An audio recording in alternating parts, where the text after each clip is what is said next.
In this video, we discuss mathematical induction in computer science. Mathematical induction is an important tool in proving mathematical theorems. Its principle is pretty straightforward. We first prove a base case, and then we assume the proposition Pn to be true for n equals k. That's our hypothesis. Then we prove that Pn is also true for n equals k plus 1. And then we can conclude that Pn is always true.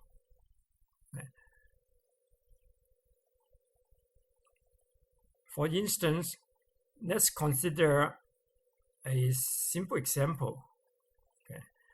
We consider a field of tens of thousands of tomatoes planted in the grid structure, and two adjacent tomatoes are 10 inches apart, or two grid points here. Suppose we randomly check 10 tomatoes and found that they have been infected by a virus. Can we confirm that the whole grid of tomatoes have been infected by the virus? No, we can't. How about if we check 100 tomatoes and found that they are infected? Can we confirm all tomatoes are infected? Obviously, we cannot. Even if we have checked 1,000 tomatoes and found that they are infected, we still cannot confirm that all tomatoes are infected. However, if we could prove that any tomato within 1 foot from an infected tomato is also infected by the virus, then we just need to check one tomato. If it is infected, we can confirm that the whole grid of tomatoes are infected. Otherwise, none is infected. From this simple example, we can see the power of mathematical induction. Now, let's have a more solid example. Now, suppose we want to prove that n squared is larger than or equal to 2n for all n equals 2, 3, 4, blah, blah. Now, this is Pn, our proposition. So we first prove the base case. For the base case, we let n equals 2. When n equals 2, the left side is n squared, that's 2 squared, that is equal to 4. And the right side is 2 times n. So we have 2 times 2 equals 4. So left-hand side is equal to right-hand side. So the Pn is true for n equals 2. Now, assume that Pn is also true for n equals k. K is larger than or equal to 2. So we have k squared larger than or equal to 2k. So this is our hypothesis, our assumption. So next, we consider n equals k plus 1.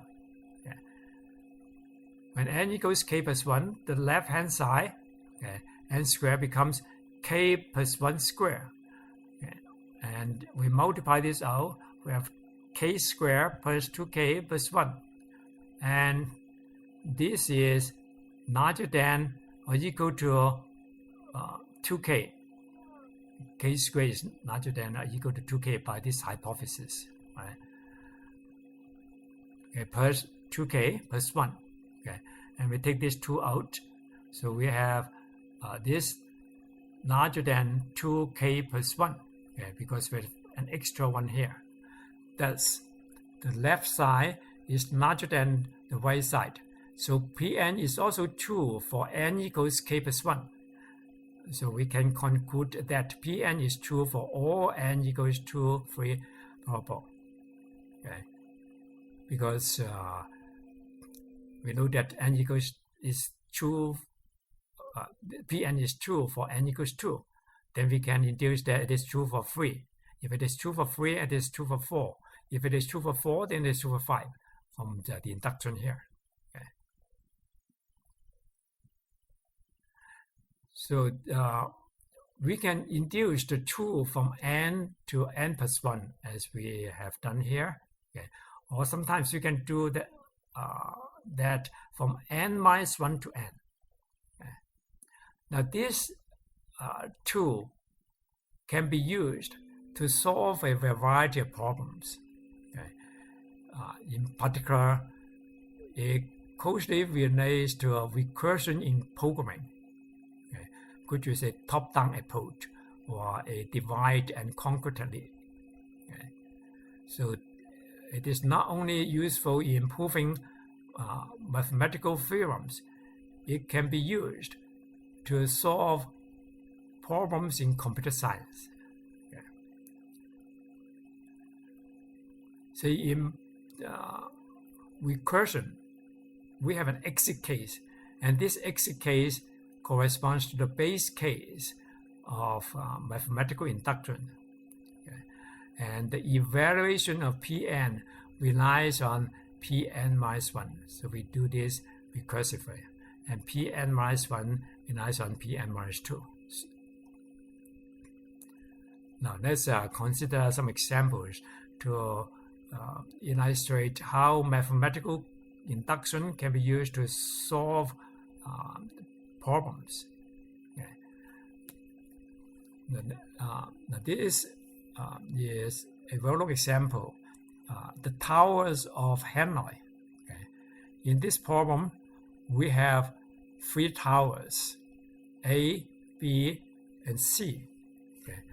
And in one tower, A, okay, it has a certain number of rings with different sizes, and the smaller ring is always on top of a larger ring. Okay.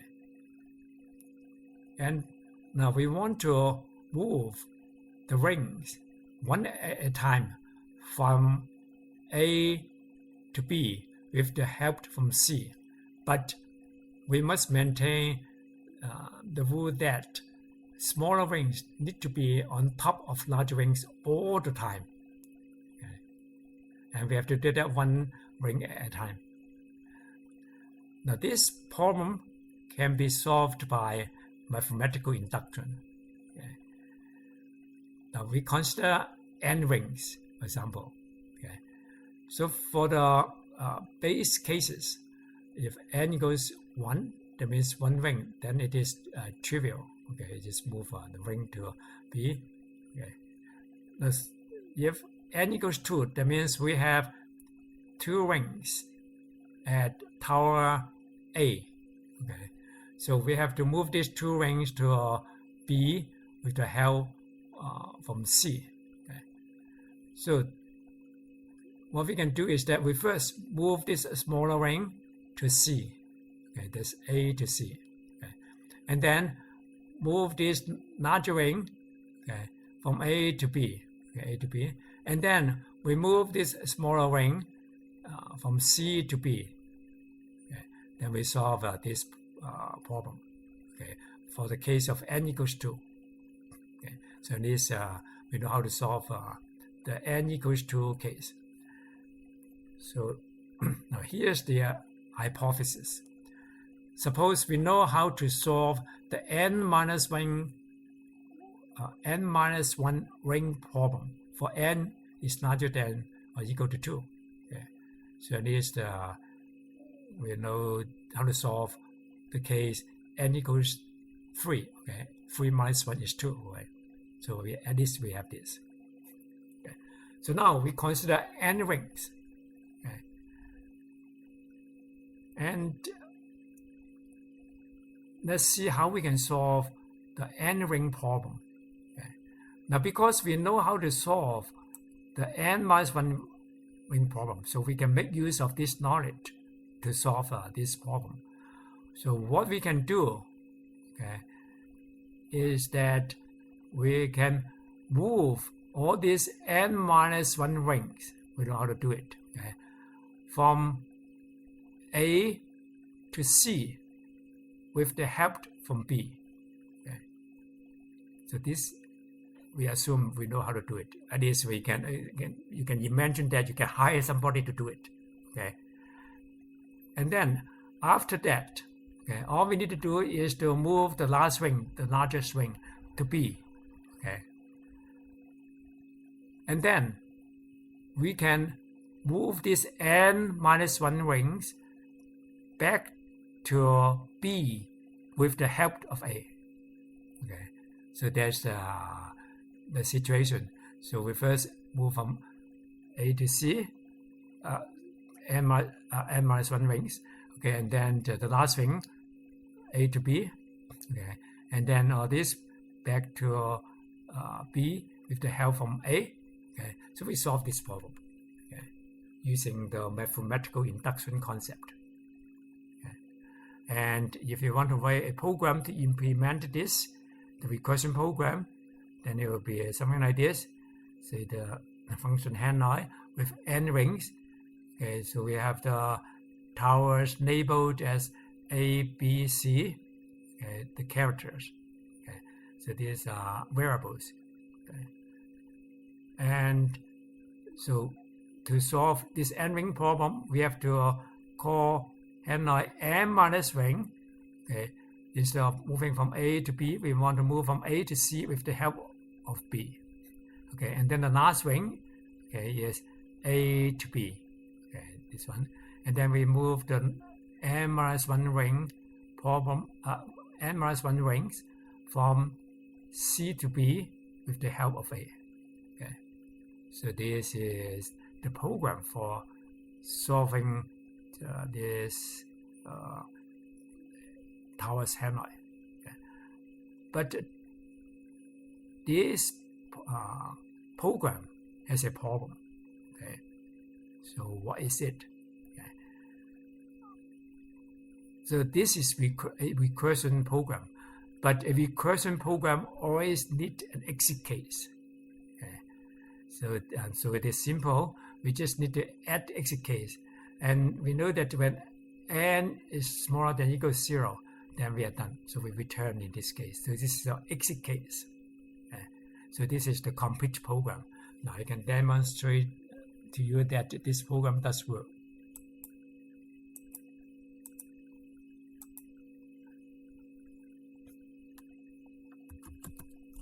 Okay, now this is the Hanoi. This is the complete program. Okay, now this is the function Hanoi we just discussed. Okay, now this is the main. Okay. So we just ask for the user to enter n, the number of rings, okay, and then call this function. So we start with A, B, C, okay, these 3 characters, and they'll call the function recursively. Okay. So we can compile this, hanoi.cpp, and executable is a.out. Okay, so we execute this.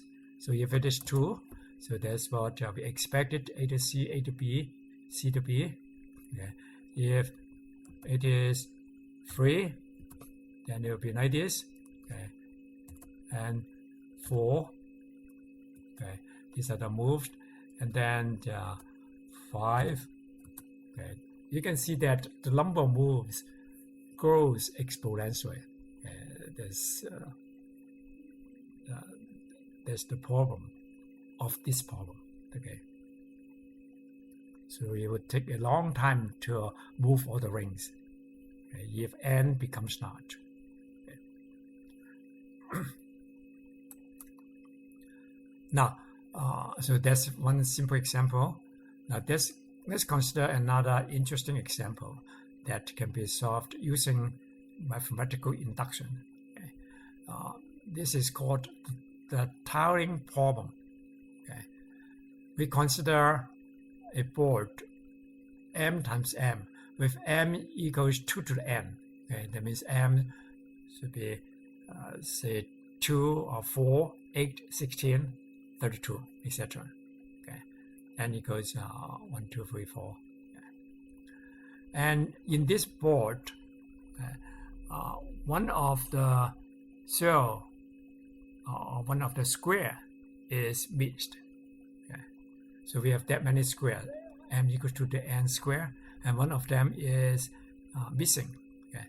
And we have a tile like this, consists of 3 squares. Okay, 3 squares. And we want to put the tiles to fill up this board, to fill up exactly this board. We want to see how we do it, how to do it. Oh, by the way, we can always fill this using these 3 square tiles exactly for this board. Okay. So that means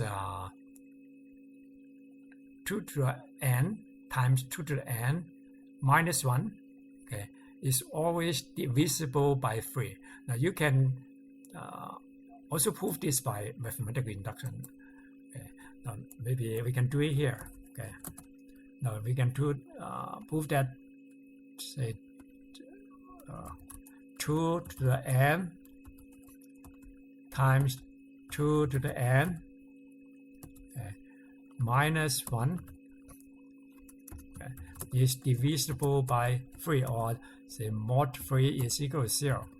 Okay. And is it no one here? Okay. Minus 1. Okay.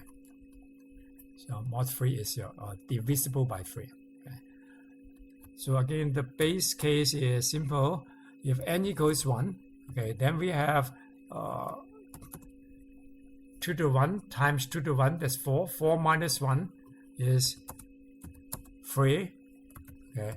Always say this 3 is divisible by 3. Okay.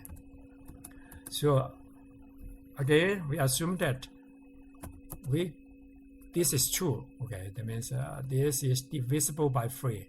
Okay, when n equals k. Okay, so that means we have say 2 to the k times 2 to the k minus 1 mod 3 equals 0. Okay, so now we consider n equals k plus 1. Okay, so when n equals k plus 1, so you have 2 to the k plus 1, there is 2 times 2 to the k, okay, times, okay, because n now equals k plus 1, so we have another 2 times 2 to the k, okay, and then minus 1, okay, and if we take more 3, now let's see what this is equal to. Okay, so 2 times this guy times 2 times this guy, so 2 times 2, that's 4. So we have 4 of this, 4 times 2 to the k, okay, minus 1, okay, mod 3, okay, and then the 4 times that, 4 is equal to 3 plus 1. So that means we have 3 times 2 to the k plus 2 to the k. I think we missed one guy here. Okay, this is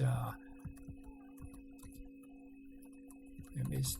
Okay, this should be times 2 to the k. Okay, we missed this.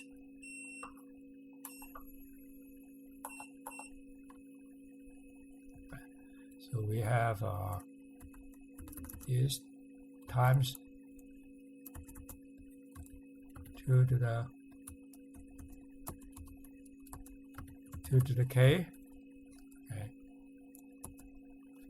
plus, okay, 2 to the k times 2 to the k minus 1. Okay. Now, because by our hypothesis, okay, so this is divisible by 3, okay, and now this is 3 times something, okay, so this is also divisible by 3, so the whole thing is divisible by 3. So we prove that this is also true when n equals k plus 1. That means this is always true. Okay. So when you compare to this, that means we can always fill this board, okay, with free square style tiles. Okay. Now we want to use mathematical induction to solve this problem. Okay. So again, we can start with the base case if n equals 1. Okay, n equals 1. Okay, you have a 2 times 2 board with 1 missing square. Then it is simple. You just put the free square tile in. Okay, easy. Okay, so it's trivial. And so next, we consider n larger than or equal to 1, and let n to be 2 to the m. Sorry, I mixed this. Okay, this to be m equals 2 to the n. Okay, yeah. And our induction hypothesis will be assuming the theorem is true for 2 to the n minus 1 times 2 to the n minus 1 boards. That means we know how to solve this problem. Okay, so we want to solve the problem of 2 to the n times 2 to n. Okay, and we assume that we know how to solve this. So this is our hypothesis. Okay, so now we consider this m equals 2 to the n. Okay, 2 to the n times 2 to the n board. So what we can do is to divide this board into 4 quadrants. Okay, then each quadrant will be 2 to the n minus 1. Okay, and then we put the tile, okay, in this way. So one of the quadrant will have a missing square. Okay, and so we just fit the tile, okay, at the center, okay, but not covering the quadrant that has a missing square. Okay, so we put it like this. Okay, so now we have 4 quadrants, okay, 4 boards. Each board, okay, has 1 missing square. And again, we know how to solve this. That's our hypothesis. Okay, so that means we can do this recursively. Okay, so next time, say, for example, for this one, okay, we divide this into 4 quadrants, okay, and again we solve it in this way. Okay, so there's how we could solve this. Okay, for the case of m equals 2 to the n. Okay.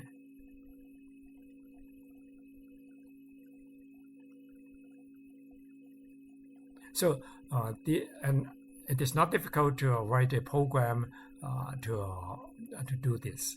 Okay. Now let's consider one more example. Let's consider the Knapsack problem. Okay.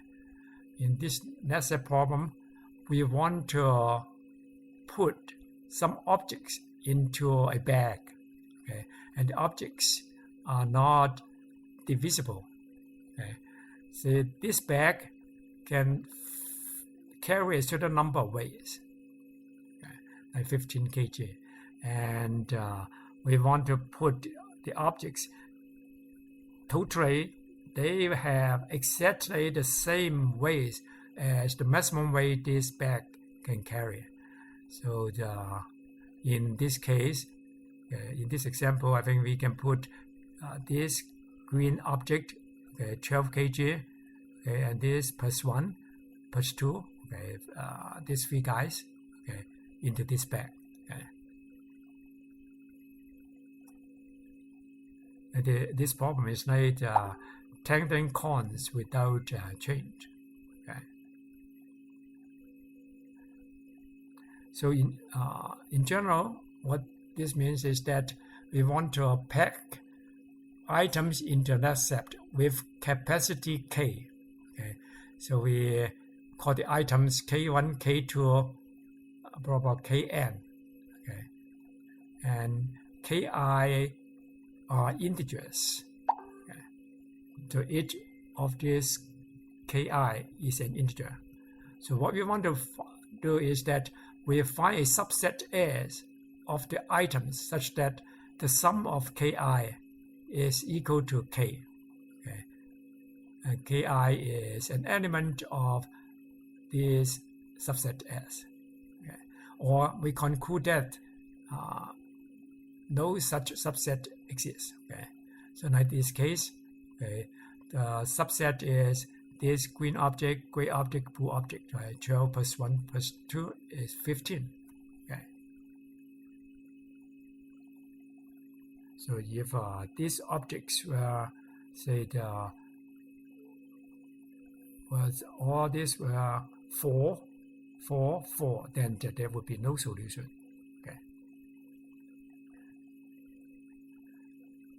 So again, now this can be solved using mathematical induction. So we can regard the problem that we just stated as P and K. So K is the capacity of the knapsack of the bag, the K here, and N is the number of items that we have. And we will do an induction on N. Now we know how to solve the base case P1K. And this K is larger than or equal to 0, smaller than or equal to K. Because either say K1, the only item, is equal to this value K, or no subset exists. Either a solution or no solution. It's simple. So again, our hypothesis is to assume that we know how to solve P n minus 1K for K larger than 0, smaller than or equal to this, the capital K, the capacity of the knapsack. And the subset found is S n minus 1K. This K is this K. This n minus 1 is this n minus 1.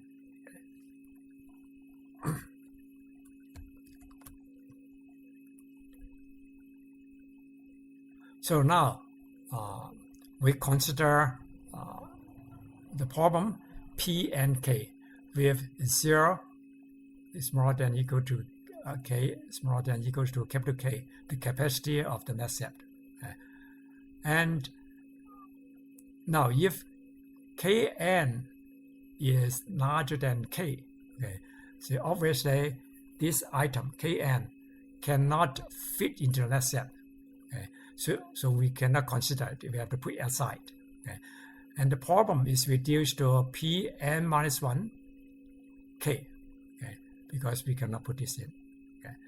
So the solution Sn K is equal to Sn minus 1 K after removing that item.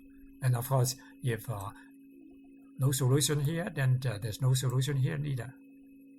If there's a solution here, then this solution is equal to that solution. And if Kn is smaller than or equal to K, then we can put Kn in, put the nth item in the knapsack.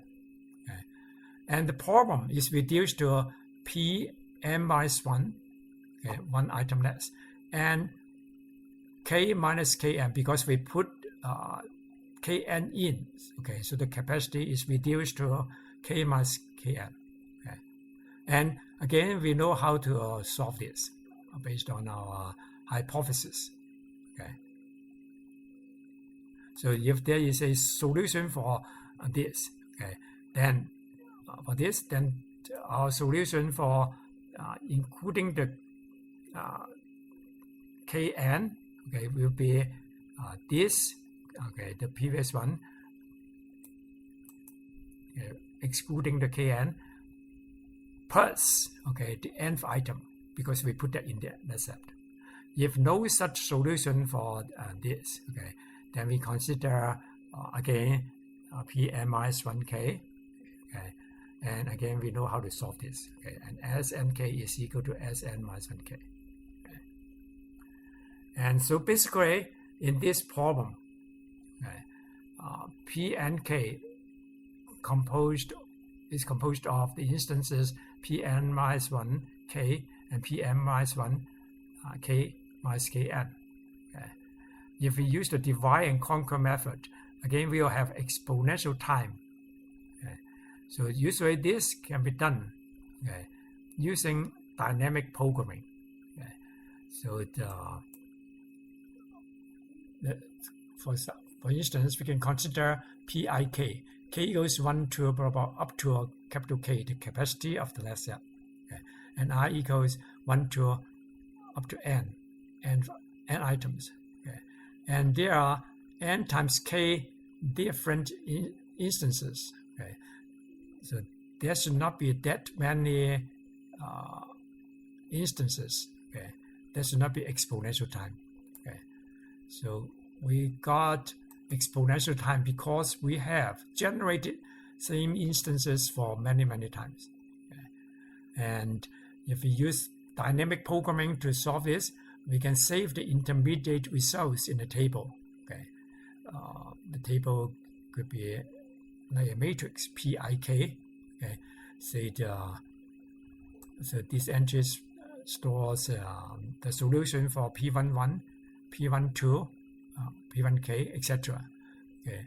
So this is 1 to capital K, the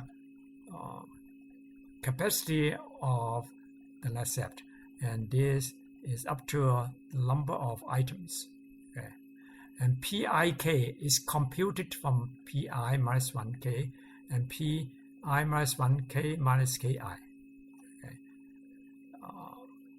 Now let's consider a simple example. Okay. When n equals 4, the capacity k is equal to 10. We have 4 items, okay, with say weights 2, 3, 5, 6. Okay. So we can construct this table. Okay. Now, if I equals 0, okay, then there's no solution. X here, okay, means no solution has been found. Okay. And if Pik equals 0, that means a solution has been found, but the ith item is not in the set. Okay, that's 0. Okay. If Pik equals 1, okay, that means a solution containing ith item has been found. Okay. So that means solution consists of the ith item. Okay. And what we need to do is to consider Pi minus 1k first. Okay. And if Pi minus 1k is not equal to x, that means it has solution. Okay, then Pik equals 0. Okay. So for example, in this case, okay, when k equals 2, okay, we have an item k1 equals 2, then we have a solution 1. Okay. And then the k1 is in. Okay.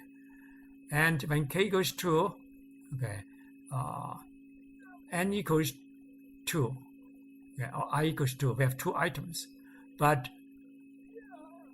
k2 equals 3. If you put k3 in the recipe, then it won't fit. Okay, so recipe, so it cannot be in. So then we look up, okay, we exclude, okay, and we find that there's a solution that is 1 there. Okay, so we put a 0 here. Okay. And then the next, okay, you consider this, if it is k equals 3, okay, then we can put that in, okay, fit, okay. And for k equals 4, okay, then there's no solution. Okay. But if we put that in, okay, log up, there's still no solution. Okay. So we can construct this table like this.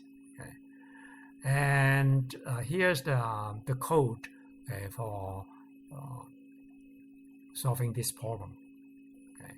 And you can try it yourself. Okay. Basically, the implementation of the concept we just discussed. So you can try it. Okay. Yeah, thank you for watching.